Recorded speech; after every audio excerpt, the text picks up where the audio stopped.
melihat tatap muka dengan kalian semuanya ya.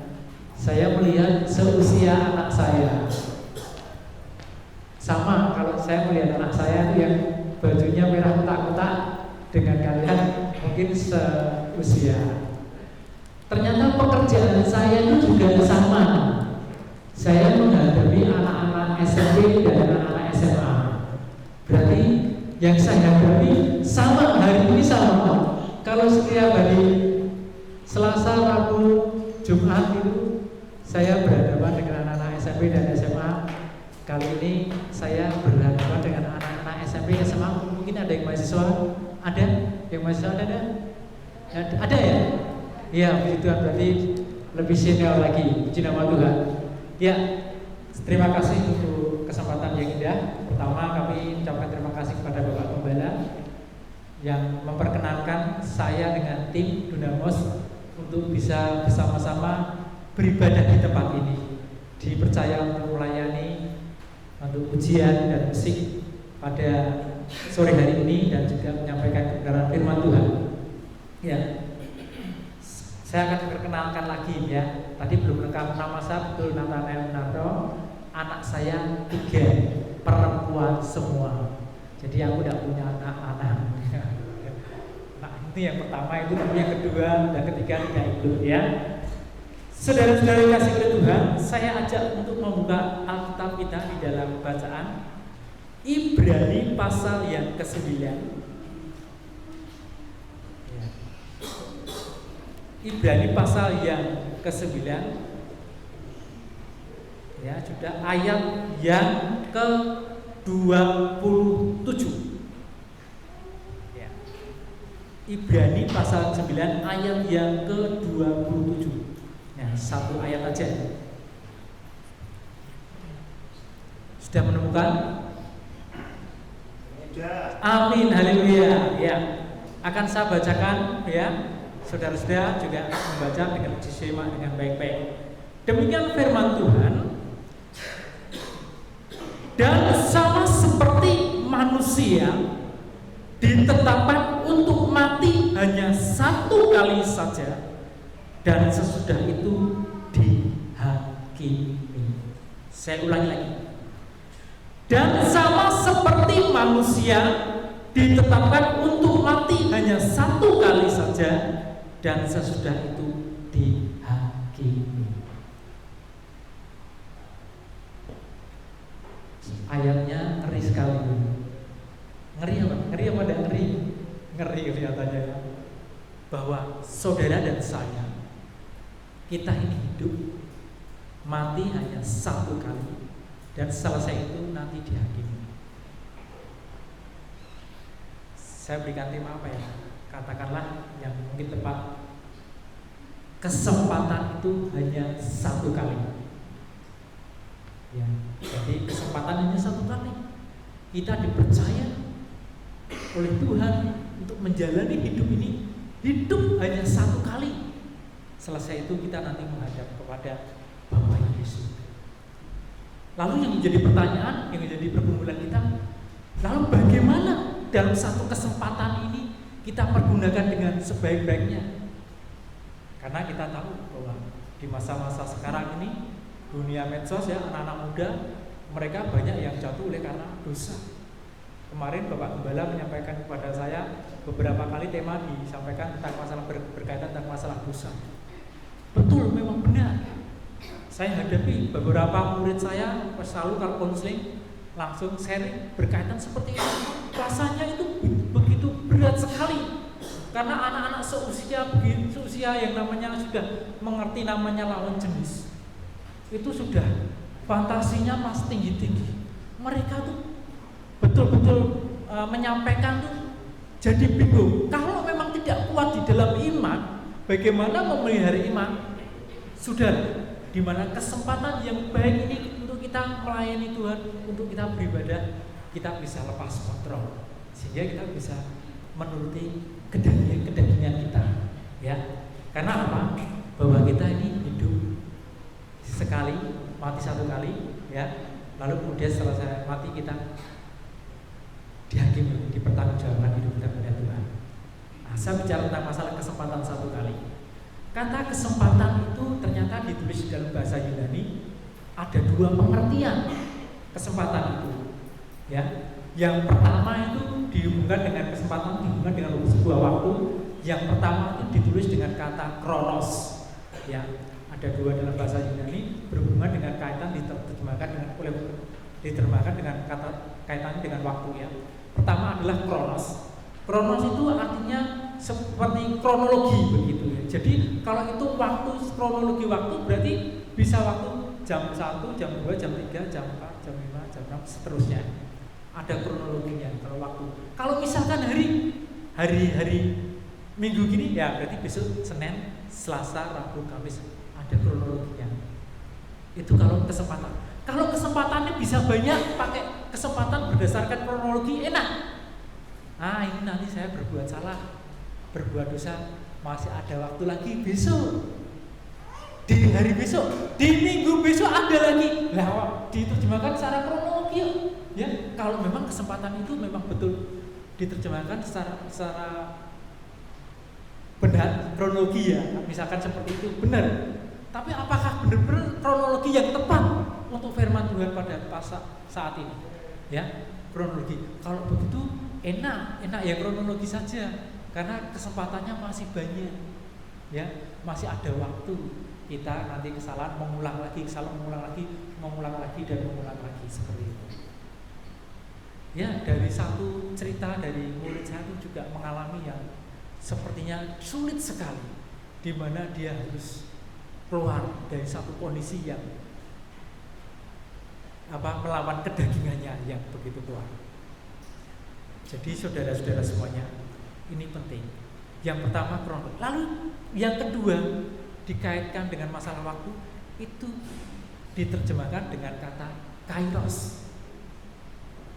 Nah, kairos ini agak lebih tepat.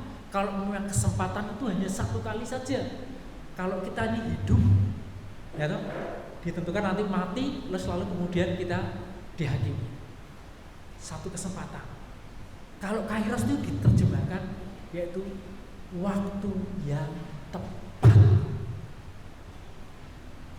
Berarti waktu yang tepat, waktu yang tidak meleset, pada waktu kesempatan itulah waktu yang terbaik bagi kita sebagai anak Tuhan menggunakan kesempatan itu. Kalau saudara dipercaya oleh Pak Gembala untuk melayani, lakukanlah dengan baik. Itu kesempatan. Tidak semua orang dipercaya untuk melayani. Persoalannya begitu. Memang semua pelayan banyak, tapi kalau kesempatan kalian dipercayakan untuk melayani lebih lagi, kalian bersyukur. Di mana Tuhan memakai hambanya untuk memilih kita supaya kita bisa ada di dalam pelayanan. Kalau kita sebagai jemaat Tuhan, ya katakanlah mungkin dalam arti tidak pelayanan secara khusus dalam gerejawi ya, berkaitan dengan liturgi dan sebagainya, kita sebagai jemaat kita tunjukkan sebuah kesetiaan dan ketaatan. Buktikan waktu yang baik, waktu yang tepat itu dipergunakan sebaik mungkin. Yo ibadah jangan bolong-bolong lah. Tapi kadang gitu, besok minggu berikutnya masih ada waktu tak ibadah yang berikutnya. Atau ibadah itu ada 2 kali di gereja saya, pagi dan sore. Pagi rasanya udah malas, pengennya magang, udah pengen tidur lagi tidur. Dah siang, siang malah ajak main sama teman-teman nih. Sore akhirnya tidak jadi ibadah. Ya kan gitu. Kan anak-anak muda kan seperti itu, kasusnya juga begitu. Ya akhirnya tidak ibadah sama sekali. Ya, tidak ibadah untuk anak-anak remaja, di youth juga tidak ibadah umum, misalkan seperti itu. Kita berarti tidak menggunakan satu kesempatan yang baik, di mana kesempatan itu kesempatan yang paling terbaik, yang tepat. Jadi kairos itu adalah waktu yang tepat atau momen yang tepat. Saudara dan saya sudah dipilih Tuhan, dipercaya oleh Tuhan, adalah satu keputusan di mana Tuhan tidak keliru memilih saudara dan saya. Dan momen ini adalah momen yang terbaik kita bisa percaya kepada Tuhan. Kalau kita bisa beribadah pada saat ini, juga momen yang terbaik, waktu yang terbaik bisa kita berikan untuk kemuliaan bagi nama Tuhan. Jadi pergunakan satu kesempatan, di mana kesempatan yang sekali ini kita gunakan sebaik mungkin untuk kita taat dan setia kepada Tuhan. Ya, kenapa bisa kita gunakan sebaik-baiknya kepada Tuhan? Ya, persoalannya begini. Coba kita lihat di dalam Yakobus ya. Yakobus pasal yang keempat. Ya. Yakobus pasal yang keempat ayatnya yang ke-14. Ya.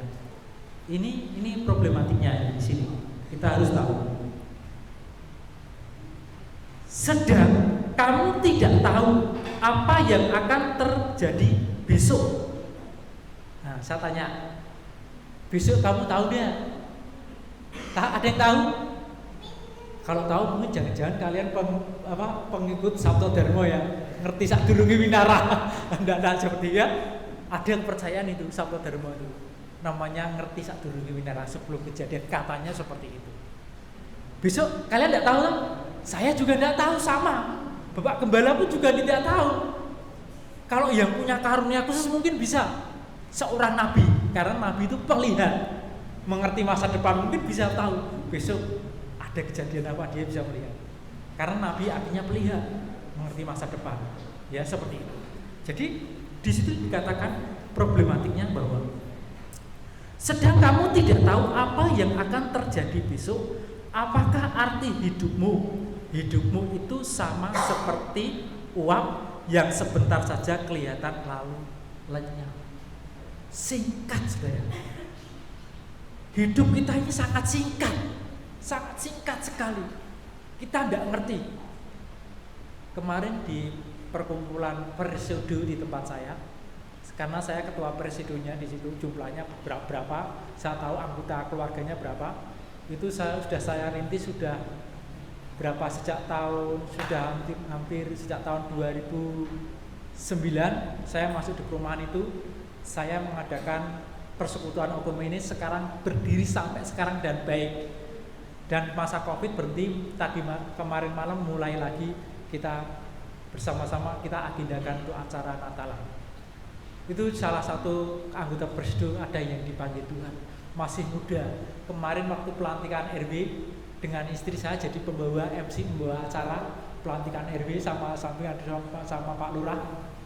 Wah, itu yang menyampaikan acaranya, vokalnya indah sekali.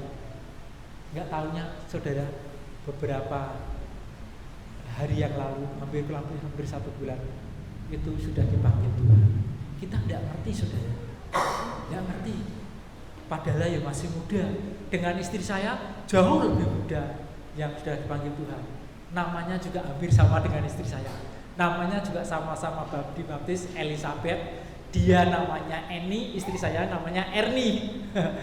Nah, yang belakangnya Widyastuti, istri saya Widawati, kok mendekat, hampir mirip itu namanya. Lah itu, kita tidak ngerti kapan Tuhan panggil kita, tidak ngerti. Ya, nanti malam, besok, minggu, bulan, kita tidak ngerti tahun kapan, kita juga tidak ngerti. Tidak ada ukurannya tua atau muda, tidak ada ukurannya, tidak ada yang tahu. Karena memang hidup kita ini seperti uap. Coba kalau kita melihat uap atau asap, tuh lihat saja. Mungkin misal ibu-ibu ya pas masak itu dibuka itu dilihati sebentar saja itu, sekian detik langsung hilang, tidak kelihatan. Dan Yakobus mencatat, menggambarkan tentang masalah kehidupan, bahwa hidup manusia itu ternyata seperti uap, hanya sebentar saja kelihatan lalu lenyap. Ini yang perlu digarisbawahi. Persoalannya begitu, saudara-saudara. Kenapa kesempatan itu harus kita gunakan sebaik mungkin? Kita menjadi anak Tuhan, ya.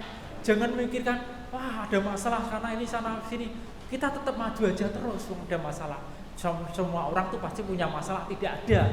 Tanyai pendeta pun juga sama punya masalah. Atau tanyai saya yang berdiri di sini punya masalah, sama, semuanya punya masalah.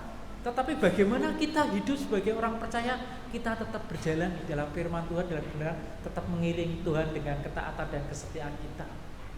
Nah kalau kalian masih muda, harusnya lebih bersemangat lagi ya. Seperti pemain pujian tadi mengajak bersemangat jiwa muda seperti itu ya. Jadi kita harus pergunakan sebaik mungkin. Itu yang pertama. Lalu yang kedua, kita buka di Filipi pasal yang ketiga.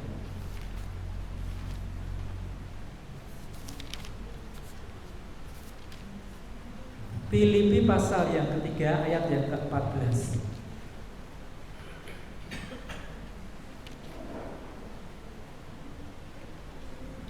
Ini persis nih ya.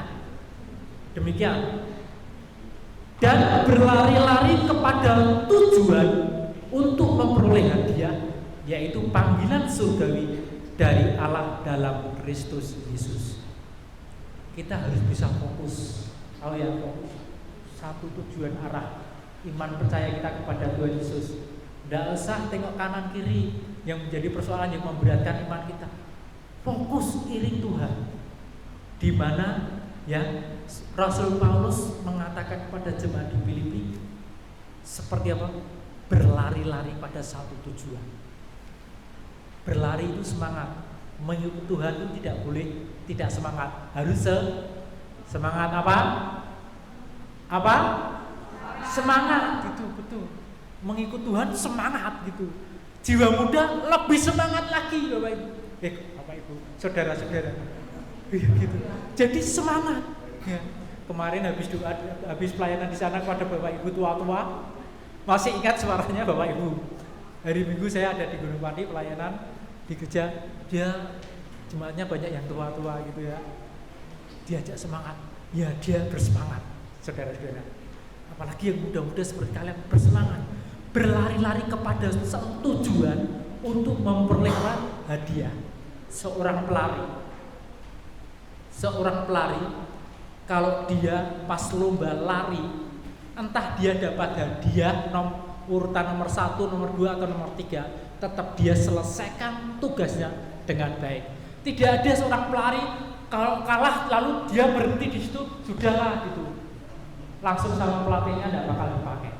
Dia tetap selesaikan dalam putaran itu, misalkan putaran 5 kali, selesai 5 kali, walaupun itu tidak mendapatkan hadiah nomor 1 atau nomor 2 atau nomor 3. Selesai. Karena apa? Itu integritas daripada seorang pelari. Integritasnya itu. Dan dia ada tanggung jawabnya sebagai seorang pelari, seorang atlet. Dia harus tuntaskan itu.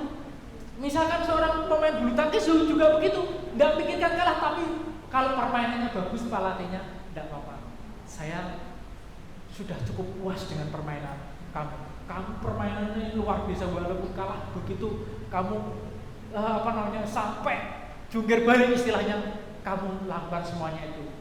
Dan itu kekalahan hanya bukan karena permainan, tetapi itu memang pas nasib baiknya untuk lawan kamu. Jadi begitu sebagai anak-anak Tuhan ya sama. Kita ini sama sedang berlari menuju satu tujuan panggilan surga. Kita fokus dan kita tetap berlari, bersemangat. Tidak ada namanya pelari tidak semangat. Semuanya semangat, saudara. Pasti semangat. Ya kita mengiring Tuhan ya begitu, mengiring Tuhan, mengikuti Tuhan, melayani Tuhan. Kita tetap begitu, fokus pada satu tujuan. Tujuan kita pada siapa? Pada Tuhan Yesus. Ya kita harus semangat. Ya. Apalagi semangat bawa jiwa. Anak-anak muda itu biasanya gampang yang cari sama anak-anak muda. Bikin acara, sebelahnya dijawil, yuk melu yuk, ning weku ana acara, kadang begitu. Dijawil, anak acara apa? Yes, pokok acara nih di tempatku ada Valentine, semacam itu. Itu acara anak-anak muda seperti itu. Jadi semangat saudara-saudara, jadi anak muda itu, ya. Lalu kemudian yang terakhir, yang ketiga, yang tidak usah panjang-panjang. Nanti Pak Munarto tuh bayar lama banget, nggak kesel, capek gitu. Sudah lelah, sudah tidak kuat lagi staminanya. Tapi stamina muda lebih kuat. Saya usianya berapa? Kalian tidak tahu toh? Kalau saya kira-kira berapa? 20. Saya usia 20. Pak Gembala bilangnya 20. Usia saya tuh 51. Sudah setengah abad lebih. Gitu. Tapi saya senang melayani anak muda, saya bersemangat. Saya ngajar anak-anak SMP dan SMA semangat. Saya berikan semangat pas ibadah gitu. Pujiannya tambahin. Pujian si Jiloro tambahin. Oh gitu Pak. Iya gitu, semangat gitu. Lah sekarang banyak satu aula itu ada 100 berapa gitu anak Kristen. Gabungan dari Kristen sama Katolik. Kalau puji-pujiannya yang banyak gitu, semangat anak muda seperti itu. Ya kan? Saya senang kalau ada anak-anak muda semangat tuh, aku lihat tuh, aku senang, aku sudah diberkati. Luar biasa, aku senang seperti itu. Anak saya tuh kalau ya di sini juga semangat ini ya, jadi singkat, ya aku senang sekali anak saya gitu. Di Dokter Cepo anak saya juga main pujian di Tunas. Ya semangat, dia semangat. Karena dia anak-anak muda memang harus semangat. Ya gitu. Amin saudara. Ya begitu semangat, suaranya keras, amin. Amin, kok paduan suara luar biasa ya. Gitu. Yang terakhir. Ya. Yang terakhir kita lihat di 2 Timotius.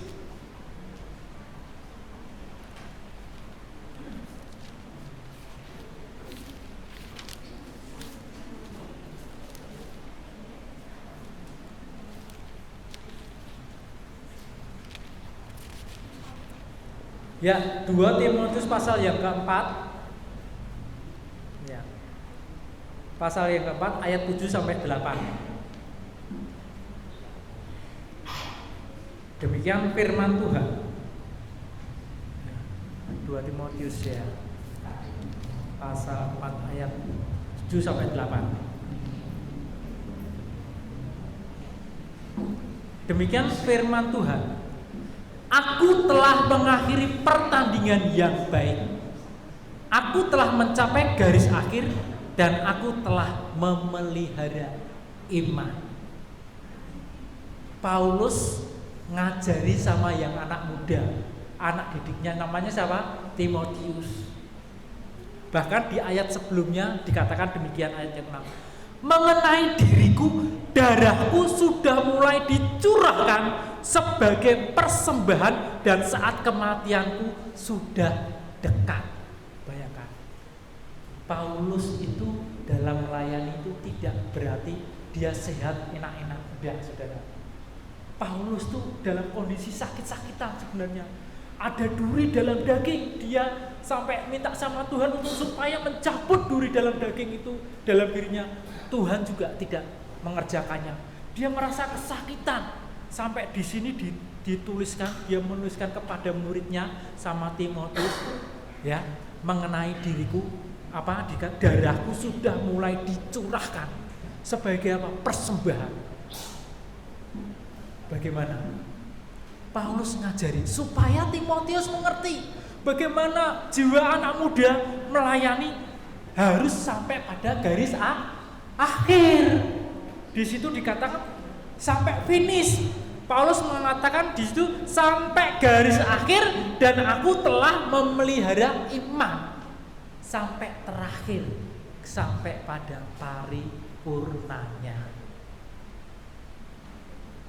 Kalau saudara dan saya diberikan umur panjang, berarti sampai ada kesempatan bagaimana kita menggunakan kesempatan itu dengan sebaik mungkin untuk melayani Tuhan, untuk kita setia kepada Tuhan, untuk taat kepada Tuhan. Ya, sampai apa? Sampai garis akhir. Saya pun juga begitu. Tuhan, aku juga ingin sampai puas dengan usiaku. Aku sampai melayani Engkau sampai puas, baru nanti Tuhan panggil. Begitu. Yakinnya ingin melayani Tuhan sampai kita puas. Aku puas dulu Tuhan, melayani sampai sepuas-puasnya. Sudah sampai usiaku ya sudah mentok, jangan baru Tuhan. Kalau sudah tidak kuat, boleh Tuhan panggil. Ya begitu, kita terus, artinya namanya kita terus dari hari ke hari, ya minggu, bulan, tahun, terus kita tetap bersemangat terus melayani Tuhan sampai pada garis akhir. Ya, saudara-saudara dikasih Tuhan, ini saatnya kalian gunakan kesempatan dengan baik-baik. Di kesempatan di usia kalian gunakan baik-baik. Kesempatan hanya satu kali. Kesempatan di mana sudah diberikan oleh Tuhan kepada kita, kita sudah memegang kesempatan itu Dan gunakanlah kesempatan itu dengan baik-baik, dan pergunakanlah kesempatan itu dengan baik-baik, dan lakukanlah kesempatan itu dengan untuk kemuliaan Tuhan, ya tentunya untuk yang terbaik, untuk melayani Tuhan, untuk kesetiaan kepada Tuhan. Maka itu adalah kesempatan yang terbaik yang bisa kita lakukan kepada Tuhan. Saudara-saudari kasih Tuhan, saya percaya di tempat ini semuanya pasti akan menggunakan kesempatan yang terbaik. Karena kesempatan itu hanya satu kali, dan kita gunakan kesempatan itu sebaik mungkin, dan kita akan senantiasa dimuliakan oleh Tuhan. Tuhan bangga dengan kalian semuanya, ya. Karena Paulus sudah mengajari, tentunya Timotius pun juga pasti juga belajar dari gurunya, juga seniornya, dan juga pembimbing spiritualitasnya, dan teladan yang baik. Kalau kalian juga melihat teladan-teladan yang baik, ya, orang tua yang memberikan pengajaran kepada kita, pendeta-pendeta yang mengajarkan kepada kita, rohaniwan hamba Tuhan, ya itu pergunakan sebaik mungkin, ya tangkap itu sebaik mungkin sebagai pesan untuk kita melakukan yang terbaik untuk Tuhan. Firman Tuhan tidak sampai menyebarkan, Tuhan memberkati. Amin.